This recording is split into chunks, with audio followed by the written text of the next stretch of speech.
जो बच्चे इस साल BSc 6 semester physics paper first देने वाले हैं उनके लिए ये question paper very very important होने वाला है, क्योंकि ऐसे बहुत से क्वेश्चन होंगे जो इस क्वेश्चन पेपर से आपके एग्ज़ाम पेपर में पूछे जाएंगे।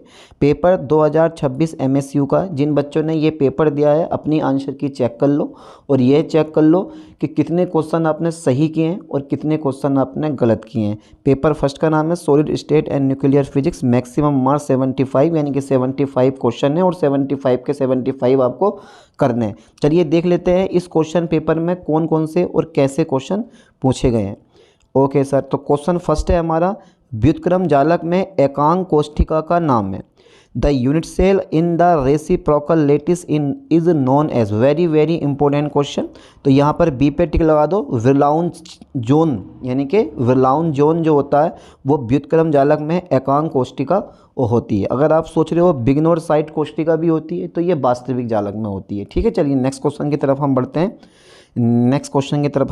क्वेश्चन नंबर 2 है, the density of nucleus is of the order of 10 to the power 17। हर एक नाभिक का जो घनत्व होता है वो लगभग 2.3 multiple 10 to the power 17 kilogram per metre cube होता है। तो यहाँ पर आप सी पे टिक लगा दो, 10 की घात 17 किलोग्राम प्रति metre cube. Very very important question और वेरी वेरी इजी क्वेश्चन आए हुए हैं इस पेपर में, लेकिन कुछ क्वेश्चन होते हैं इजी और कुछ क्वेश्चन होते हैं डिफिकल्ट। चलिए देख लेते हैं। आप फटाफट तेजी से मुझे कमेंट करके बताना कि सर मेरे इतने क्वेश्चन बिल्कुल सही गए हैं।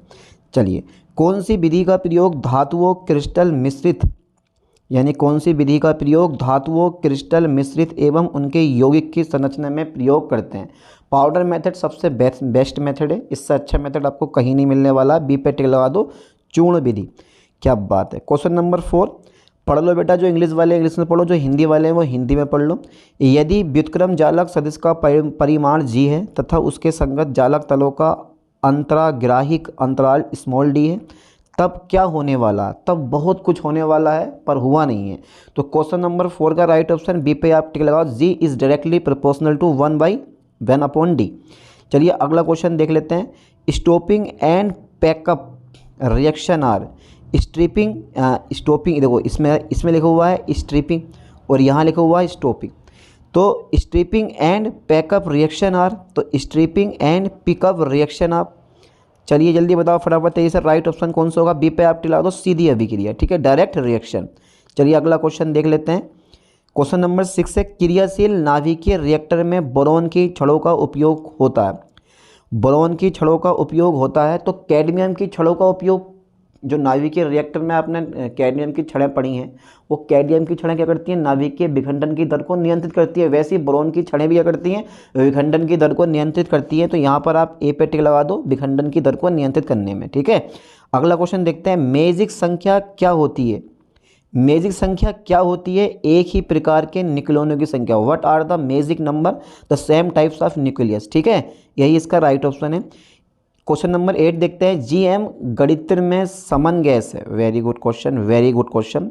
जीएम गणित्र में समन गैस है, यानी कि in GM counter the quenching gas is ethyl alcohol. ठीक है, चलिए अगला क्वेश्चन देखते हैं। क्वेश्चन नंबर 9 है, 4 अर्धायु के पश्चात रेडियो एक्टिव पदार्थ का अपघटित भाग होगा। After 4 half lives the under cycled part of radioactive material will be. तो राइट ऑप्शन डी पे टिक लगाओ, 6.25%। हल कर लेना आप। देखते हैं कौन कौन बच्चा बिल्कुल सही सही ऑप्शन लगा है। फोटोन, फोनोन तथा अल्फा कण निम्न वितरण नियम का पालन करते हैं। फोटोन, फोनोन तथा अल्फा कण निम्न वितरण नियम का पालन करते हैं। तो ये जो पालन करते हैं वो बहुत अच्छे नियम का पालन करते हैं, शानदार नियम का पालन करते हैं, और वो है तुम्हारे पास बोस आइंस्टीन नियम।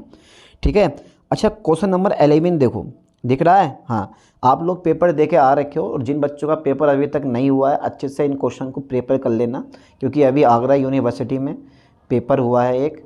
ठीक है, जिसमें 40 से 45 क्वेश्चन जो हैं बिल्कुल सही सही मिले हैं। ठीक है, मैंने जो पेपर डाला था पहला पेपर 2025 में, बिल्कुल सेम टू सेम वही पेपर रखा हुआ मिला है। ठीक है, 40 से 45 क्वेश्चन सेम टू सेम मिले हैं। अब मुझे कमेंट करा एक बच्चे ने, बोले सर ये एक ही वीडियो में देख के गया था और इसी में मुझे 40 से 45 मार्क्स मिल गए। तो समझो कितना बढ़िया हिसाब है उसका, कि एक ही वीडियो देखी है और एक ही वीडियो में 40 से 45 क्वेश्चन उसको मिल गए और सही सही ऑप्शन भी वो लगा के आया। बहुत बहुत थैंक यू बोला उसने। आप कमेंट पढ़ सकते हैं, कमेंट में लिखा हुआ है। तो युकावा के अनुसार निक्लोनों के बीच नाभिकीय बल निम्न कण के विनिमय द्वारा कार्यरत है। Very very important question, very very important question. B पे आप टिक लगा दो, पाई मेसोन। ठीक है। व्हाट डज द वेथे वाइसेकर, हाँ, व्हाट डज द वेथे वाइसेकर मास फॉर्मूला कैलकुलेट। नाभिक की बंधन ऊर्जा शो करता है the binding energy of nucleus. ठीक है। ओके, क्वेश्चन नंबर 13 देखते हैं। देखो, जो इंग्लिश मीडियम वाले बच्चे हैं वो इंग्लिश में पढ़ना, हिंदी में बहुत कम समझ सकते हो, लेकिन जो हिंदी मीडियम वाले हैं बहुत सारे हिंदी इंग्लिश दोनों में समझ लेते हैं। ये क्वालिटी हिंदी मीडियम वालों की बहुत अच्छी लगती है मुझे। गामा किरणों के बारे में सत्य नहीं है। देखो, गामा किरणें जो होती हैं ना, वो वैद्युत और चुंबकीय क्षेत्र से विक्षेपित होती हैं। ये जो है सत्य नहीं है, वो वैद्युत क्षेत्र चुंबकीय क्षेत्र में कभी विक्षेपित नहीं होती। ये ध्यान देना, वो सीधी निकल जाती हैं। अल्फा किरणें, जो अल्फा कण होते हैं वो ऋण प्लेट की ओर मुड़ जाते हैं, और जो बीटा किरणें होती हैं वो धन प्लेट की ओर मुड़ जाती हैं। गामा किरणें बिल्कुल सीधी निकल जाती हैं आर पार। चलिए अगला क्वेश्चन देख लेते हैं। क्वेश्चन नंबर 14 है, पाई मेसोन का द्रव्यमान होता है इलेक्ट्रॉन के ब्राह्म द्रव्यमान का लगभग 230 गुना। The mass of pi meson is, ठीक है, nearly equal to 230 times rest mass of electron. The right option. एक इलेक्ट्रॉन युग्म का चक्रण है, शून्य होता है। ठीक है, प्लस 1/2 माइनस 1/2 जीरो हो जाता है। ठीक है, एक इलेक्ट्रॉन युग्म का चक्रण है कितना, शून्य। An electron pair has spin 0। चलिए क्वेश्चन नंबर 16, विमोचित ऊर्जा का परिकलन कीजिए। प्रक्रिया 1H3 और 2He4 दिया गया। तो अब यहाँ पे प्रक्रिया थोड़ी दे रखी है। Calculation Q value of the reaction 1H3 DNA फिर 2He4 गिव्स आर। तो मास भी दे रखा है, ड्यूटोन का मास दे रखा है, ट्राइटियम का, हीलियम का मास दे रखा है। बेटा हल करो उसको, हल करके जल्दी बताओ फटाफट तेजी से। राइट ऑप्शन क्या आएगा 16 में का, तो वो आएगा ए पे टिक लगा दो, 17.6 मेगा इलेक्ट्रॉन वोल्ट इसका राइट ऑप्शन होगा। क्वेश्चन नंबर 17 देखते हैं। एक ठोस क्रिस्टल में एक जालक तल तीनों अक्षों के अनुदिश 3A 2B 2C अंतःखंड काटता है, जहाँ ABC एकांक कोष्टिका के आद्य सदिश है। तल के मिलर के अंग होंगे। तो 3 की जगह 2 करो, फिर 3 की जगह 2 करो, 2 की जगह 3 करो। तो बी पे आप टिक लगा दो, 2 to 3 is the right option. Question number 18, rock salt crystal संरचना होती है, यानी कि जो नमक है ना, नमक में कौन सा जालक पाया जाता है, FCC जालक पाया जाता है। ठीक है, ये पता होगा आपको। फलक केंद्रित घनाकार जालक में निकटतम पड़ोसियों की संख्या होती है 12 होती है। ठीक है, ध्यान देना, निकटतम पड़ोसियों की संख्या कितनी होती है, 12 होती है। क्वेश्चन नंबर 20, एक गिलास में परमाणुओं की व्यवस्था होती है, अनियमित, नियमित, अववर्तक या नियमित और अनियमित दोनों। तो इसका राइट ऑप्शन सी पे टिक लगाओ, अनियमित होती है, वो लगातार इधर उधर मूवमेंट करते रहते हैं। चलिए क्वेश्चन नंबर 21 देखते हैं। क्रिस्टल संरचना में घूर्णन सममिति नहीं होती है।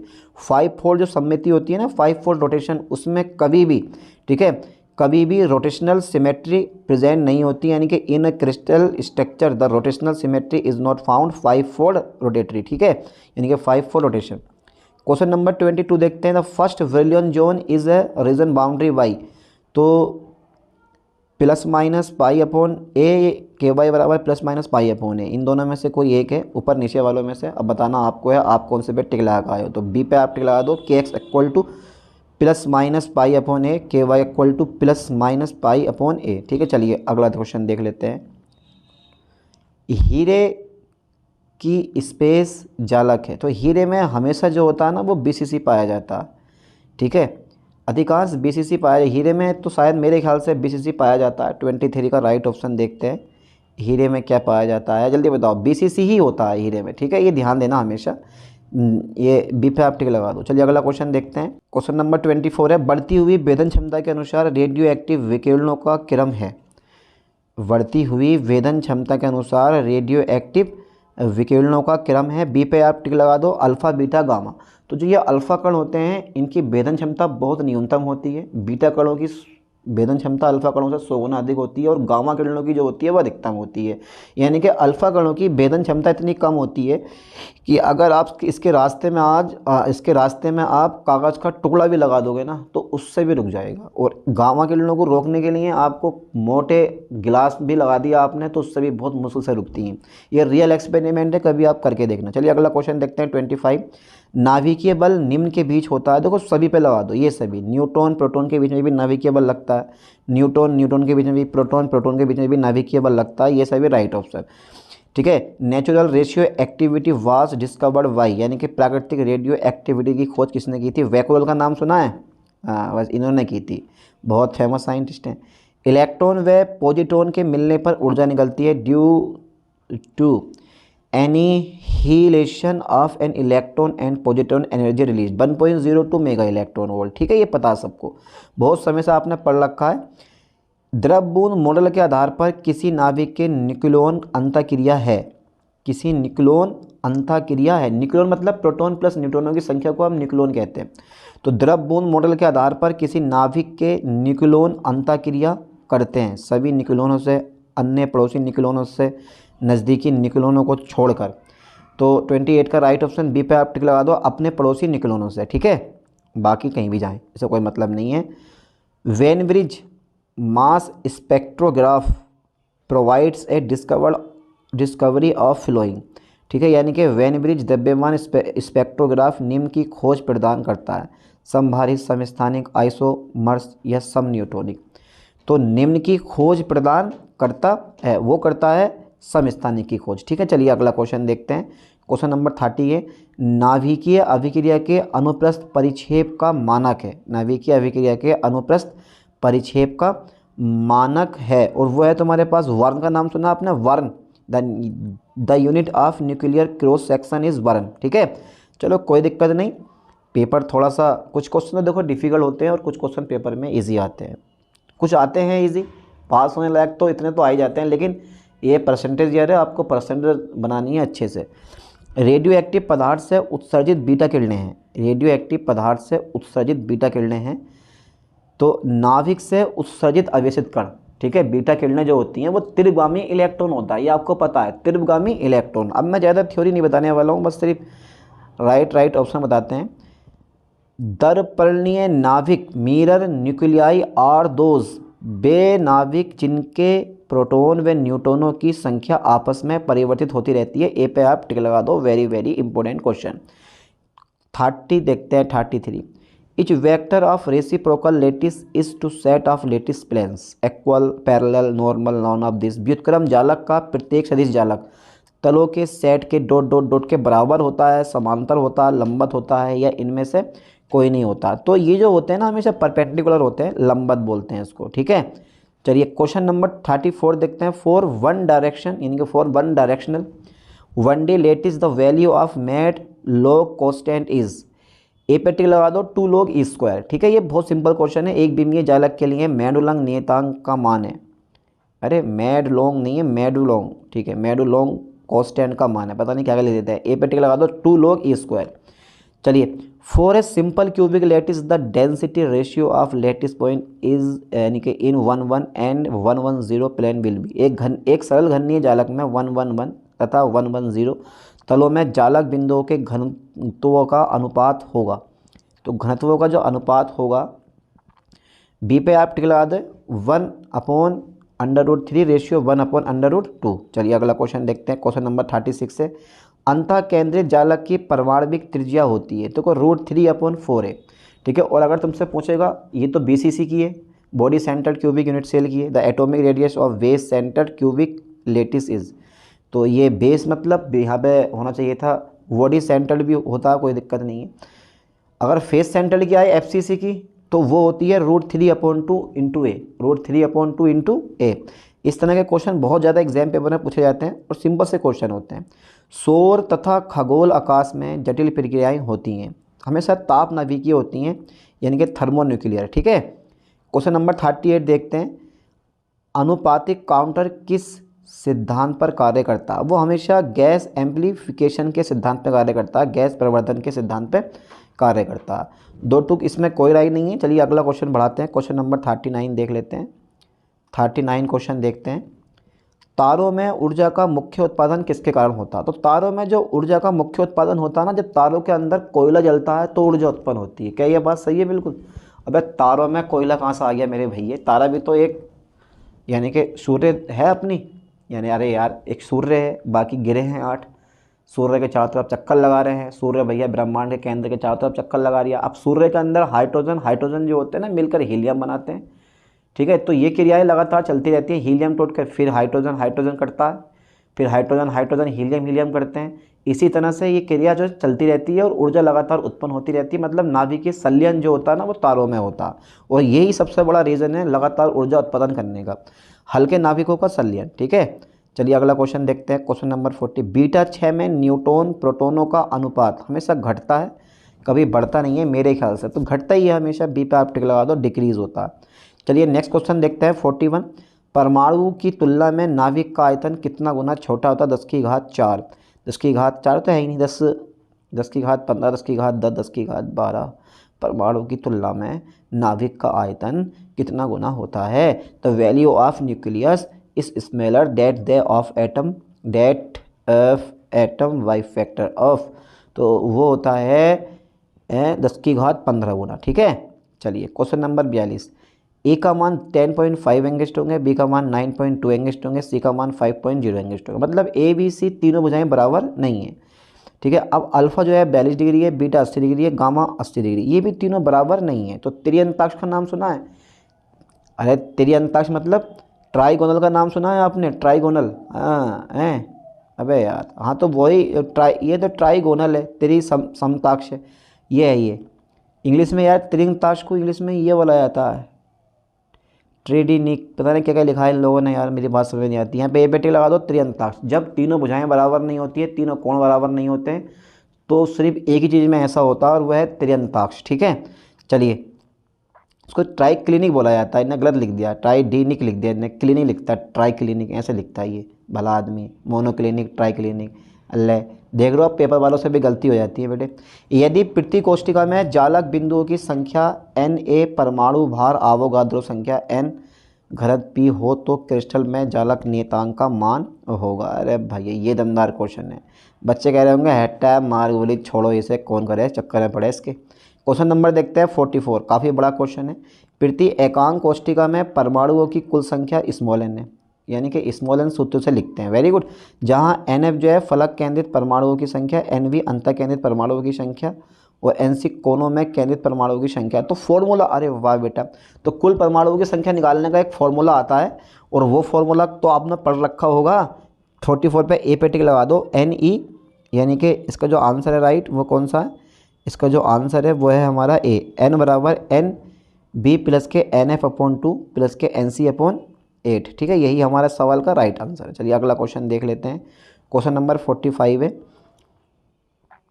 दिया D100 का मान दे रखा 3.84 एंगस्ट्रॉम, थीटा का मान 30 डिग्री, n का मान 1, और न्यूट्रॉन पुंज की तरंगदैर्घ्य होगी, न्यूट्रॉन पुंज की तरंगदैर्घ्य होगी। तो यार ये फॉर्मूला आपको वो लगाना पता, क्या लगाना आपको? n lambda equal to d sine theta, 2d sine theta, ये वाला फॉर्मूला आपको लगा देना है। यानी कि आपने वो पढ़ा है ना, क्या बोलते हैं इसको, ब्रेक इक्वेशन, बस ब्रेक इक्वेशन निकाल लगाओ और हल कर दो इसको, ठीक है। तो 45 का राइट ऑप्शन सी पे आप टिक लगा दो, 3.84 एंगस्ट्रॉम आएगा। सही व्यंजक चुनो, सही व्यंजक चुनो, और ये व्यंजक थ्योरी में आपने बड़े अच्छे से पढ़ रखे होंगे, मानो या ना मानो यही जीवन का सत्य है। यहाँ पे ए पे टिक लगाओ, ठीक है। A vector equal to 2π/a vector, यानी कि A star vector equal to 2π/a vector, B vector cross C vector upon B vector cross C vector. चलिए अगला क्वेश्चन देख लेते हैं, क्वेश्चन नंबर 47।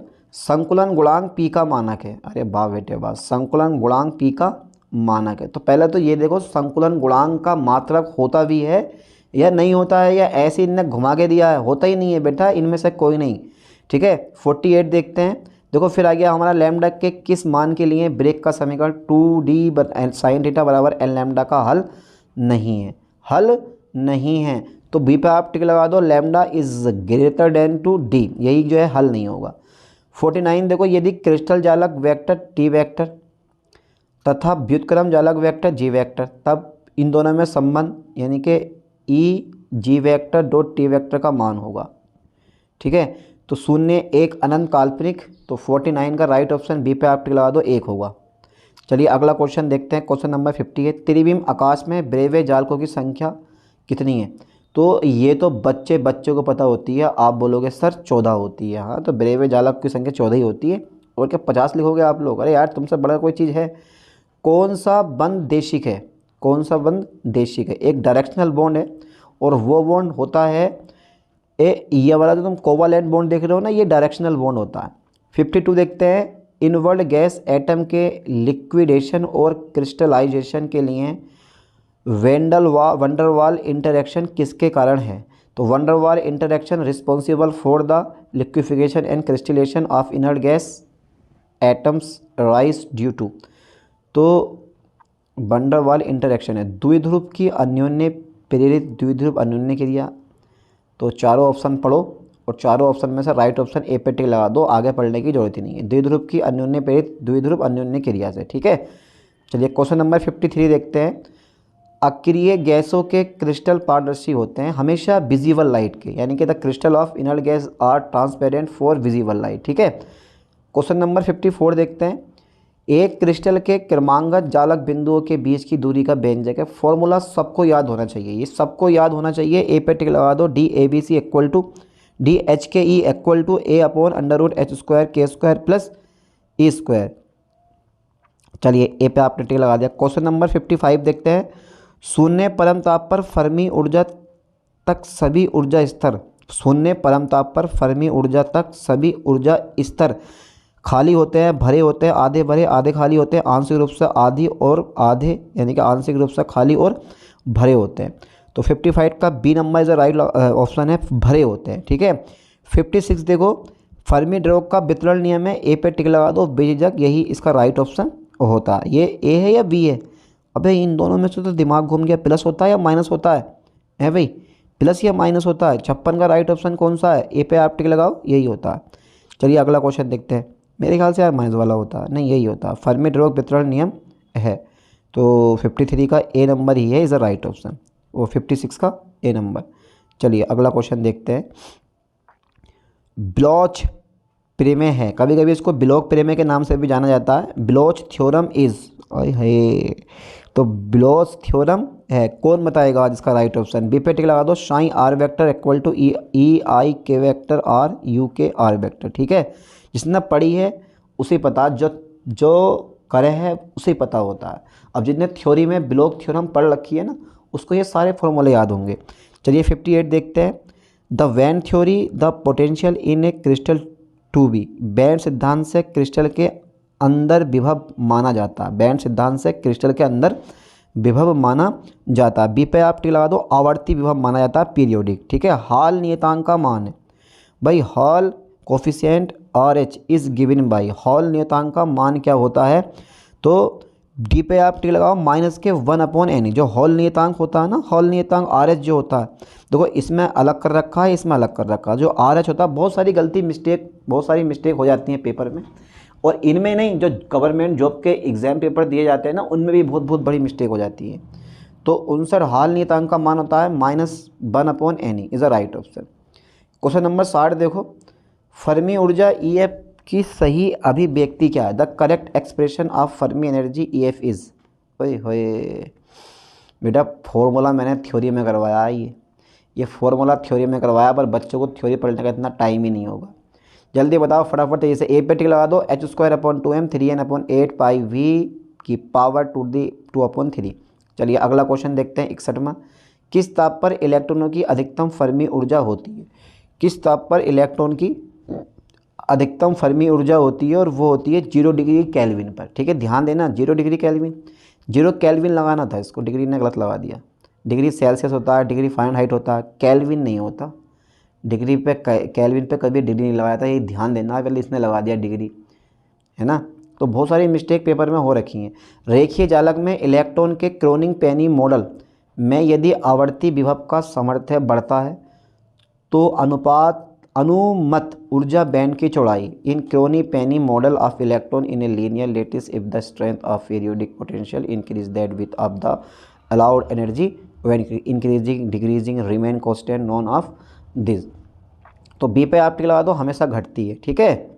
चलिए क्वेश्चन नंबर 63 देखते हैं। क्या क्वेश्चन है? रोग विमीय परमाणु रेखीय जालक के लिए अल्प आवृत्ति पर ग्रुप तथा कला वेग के समीकरण हैं। बीटा बल नियतांक है, ए निकटतम दो पड़ोसियों के मध्य दूरी। तो राइट ऑप्शन, अरे ये भी आप लोगों ने पढ़ रखा है, पर क्वेश्चन पूछे बहुत अंदर से हैं। बी पे आप टिक लगा दो, ठीक है, बी पे आप टिक लगा दो।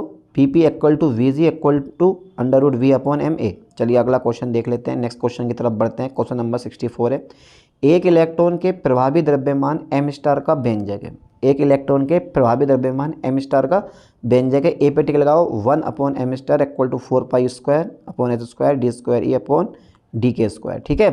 चलिए क्वेश्चन नंबर 65 देख लेते हैं। एक परमाणु रेखीय जालक व्यवहार करता है, एक परमाणु रेखीय जालक व्यवहार करता है। A monoatomic linear lattice behaves as a high frequency pass filter, a low frequency pass filter, both a and b none of this. तो एक high frequency pass filter, a low frequency pass filter, या दोनों की तरह ये काम करता है। तो यहाँ पर बी पे टिक लगाओ, ए लो फ्रिक्वेंसी पास फिल्टर, ठीक है, यानी कि एक निम्न आवर्ती पारक फिल्टर की तरह। कोई भी एक परमाणु रेखीय जालक है अगर, तब। The spin off phonon is, phonon का चक्रण होता है। अच्छा, ये क्वेश्चन आपको बिल्कुल नहीं पता, पता है नहीं पता। फोनोन का जो चक्रण होता है ना वो 0 होता है। लगा का आयो बिल्कुल सही सही ठीक, मुझे तो लग नहीं रहा, आपके चेहरे से फीलिंग आ रही है मुझे। 67 देखते हैं। वे नाभिक जिनमें फोटोन की संख्या समान परंतु न्यूट्रॉनों की संख्या भिन्न भिन्न होती है कहलाते हैं। यानी कि प्रोटॉन की संख्या समान लेकिन न्यूट्रॉनों की संख्या भिन्न भिन्न होती है कहलाते हैं, समभारिक कहलाते हैं, ठीक है, इज द राइट ऑप्शन, समभारिक कहलाते हैं। तो 67 का आप बी पे टिक लगा दो। प्रोटोनों की संख्या समान होती है। वे नाभिक जिनमें प्रोटोनों की संख्या कैसी होती है, समान है, परंतु न्यूट्रॉनों की संख्या भिन्न भिन्न होती है। वे नाभिक जिनमें प्रोटोनों की संख्या समान, तो परमाणु क्रमांक तो समान है लेकिन न्यूट्रॉनों की संख्या अलग अलग है। इसका मतलब है ये समभारिक ही है हमारा, ठीक है, समभारिक इज द राइट ऑप्शन। चलिए 67 का बी पे आप टिक लगा दो। अगला क्वेश्चन देखते हैं 68 में। उस नाभिक की द्रव्यमान संख्या ए जिसकी त्रिज्या आर जो है वो 2.5 फर्मी है होगी, तो वो 8 होगी। देखो फॉर्मूला लगा दो, आर बराबर आर नोट, ठीक है, आर बराबर आर नोट, आर बराबर आर नोट और ए की पावर 1/3। तो आर का मान लगाओ छोटा आर और आर नोट का भी मान लगा दो। अब इसमें आर का मान दे रखा 2.5 और आर नोट का मान 1.25 लगाना पड़ेगा यहाँ पे आपको। तो हल करोगे तो राइट ऑप्शन निकल जाएगा उसका, यानी कि 8 आ जाएगी ये, ठीक है, ओके। चलिए, अरे यार ये ऐसे करना हो जाएगा, ये आर अपॉन आर नोट, ठीक है, फिर ए की पावर 1/3। तो आर का मान है 2.5 और इसका मान 1.2 होता है। आर नोट का 5 पूरा मान लिखो 1.25, ठीक है। तो अब आगे जब काटोगे ये पॉइंट से पॉइंट तो पर 0 बढ़ा दोगे, 25 ध्वनि तुम्हारे पास हो जाएगा। 2 की 125 ध्वनि 250 हो जाएगा, 2 हो जाएगा। 2 जब 3 1/3 घर को लेके जाओगे तो ये घात में पहुंच जाएगा, 2 की घात 3 हो जाएगा, 2 की घात 3 मतलब 8 हो जाएगा, है ना।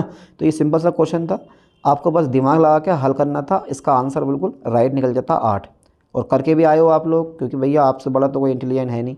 कितना है, सी पे टिक लगा दो 8, ठीक है। चलिए अगला क्वेश्चन देख लेते हैं।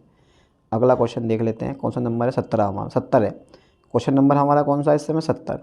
69 हमारा हो गया, अरे नहीं हुआ ना, अभी नहीं हुआ है, 68 हुआ।